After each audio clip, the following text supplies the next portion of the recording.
Nagsimula akong manlilbihan sa ating simbahan ng when I was in grade 2. Doon ako namulat na paano manlilbihan sa simbahan. Sa murang isipan ko pa. Tinuruan ako ng isang sakristan noon na nagngangalang Opreng Balen. Siya yung nagturo sa akin. Habang ako'y tinuturuan dyan ng pagsasakristan, meron kaming matandang laging kakwentuhan sa simbahan na tinatawag namin si Lola Iye. Siya yung nagmay-ari at ng mahal na birhen. Habang kinukwento niya yung mahal na po Santa Cruz, na sinabi nga na ang Santa Cruz ay nagmula sa punong kakwate na pinagsusugahan ng kalabaw. Sa gabi, ito'y nagniningning at namamango. Kaya ang ginawa noon, hindi ko kilala kung sino yung gumawa noon, pero alam namin na iyon yung naging umpisa na magkaroon tayo ng Santa Cruz sa ating simbahan. Sabi rin nila na noong panahon ng Hapon, hindi sinona o sinakop ang simbahan dahil sila pa yung gumagalang sa ating simbahan. Dahil pag nakikita nilang nagniningning yung mahal na Paon Santa Cruz, sila yung yumuyukod.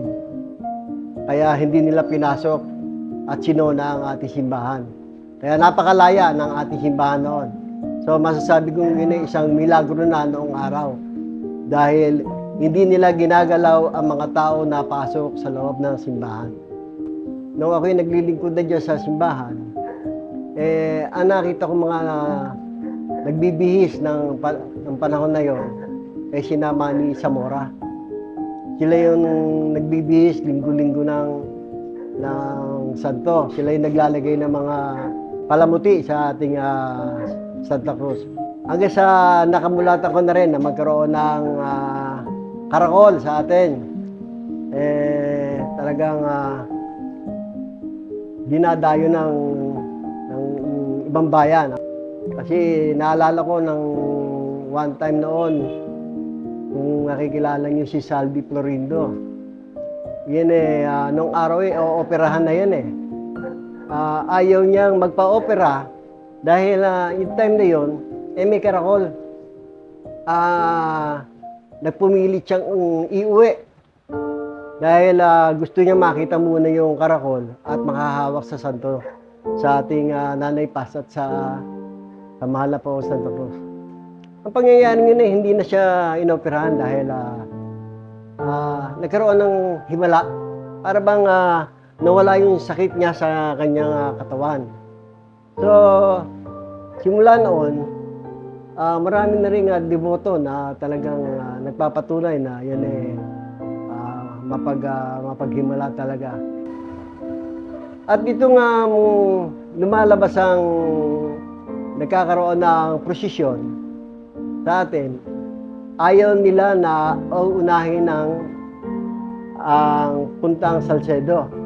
Dapat kailangan lagi dito sa San Rafael 1 at hanggang 2. Dalawang baryo pa lang naman noong araw San Rafael 1 at 2. Kaya pag inuuna mo yung Salcedo, sigurado ulan. Kaya simula noon, laging San Rafael 1 at 2 ang inuuna bago ang Salcedo. Kung sa simbahan, maraming himala nangyari. Katulad nung nagkaroon nga ng habagat na tinatawag. Madaling araw maraming nakarinig ng tunog ng kampana, ngunit wala naman tao sa simbahan.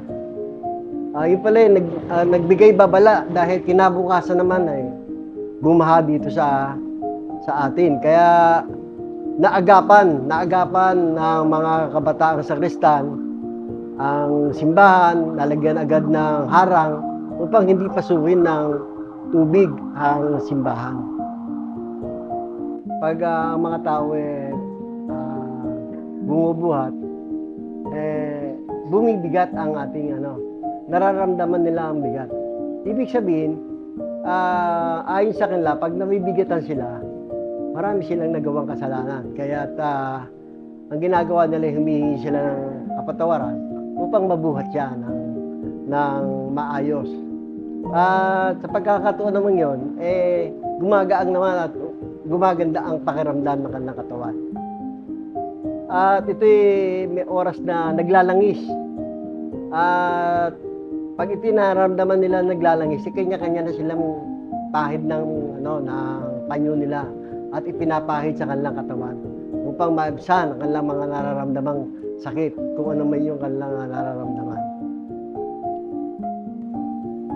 Maraming beses ko nang dinanas na buhatin yan pag ayaw magpabuhat sa kanila, ako yung bumubuhat sa mahal na poong Santa Cruz.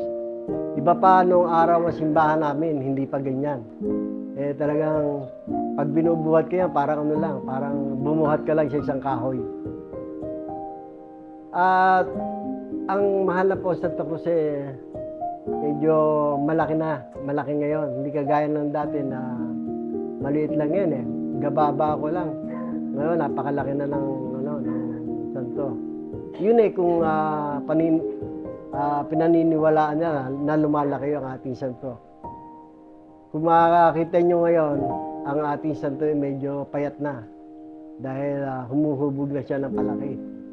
Noong araw, mataba siya Ngayon, medyo may kapayatan na ang ating Ibig sabihin noon, medyo may katandaan na siya. Pero naandyan pa rin ang kanyang presensya. Kaya kung sa akin,